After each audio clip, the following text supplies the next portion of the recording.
Kauli mbiu ya siku ya sheria mwaka huu ni mchango wa mahakama katika ustawi wa maendeleo ya taifa. Kauli hii imebeba uzito mkubwa na inaakisi ukweli kwamba hakuna maendeleo ya kweli bila ulinzi wa haki, utawala wa sheria na misingi ya utawala bora. Kwa hiyo kiujumla, mchango wa mahakama katika tunapozungumzia ustawi wa maendeleo ya taifa, tunaliangalia hitimisho. Kwa hiyo kauli mbiu hii maana yake ni furaha, kwa sababu shughuli zote tunazofanya katika kutafuta maendeleo ni ili kupata furaha za watu. Hiyo ndio dhana ya maendeleo katika haki.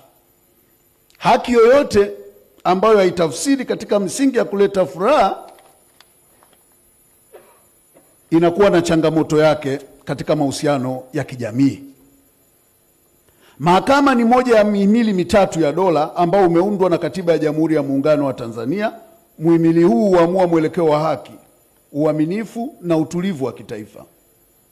Taifa linapokuwa na mfumo wa utoaji haki unaoaminika, unaofanya kazi kwa ufanisi na unaoweka mbele maslahi ya wananchi bila upendeleo, dhulma wala hiana, na kuleta hali ya watu kuwa na matumaini, basi ustawi wa kiuchumi, kijamii na kisiasa huimarika.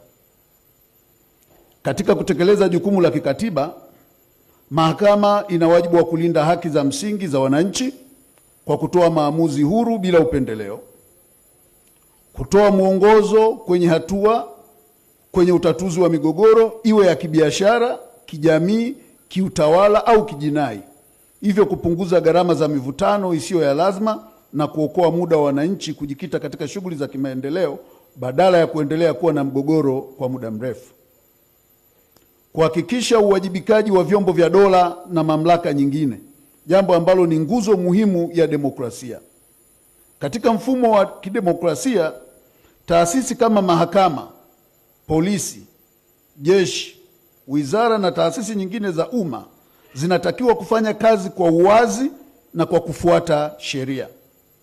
Hii huchochea imani kwa jamii, kwani wananchi wanapojua kuwa haki inapatikana au itapatikana bila upendeleo, wanawekeza nguvu zao katika uzalishaji na ujenzi wa taifa.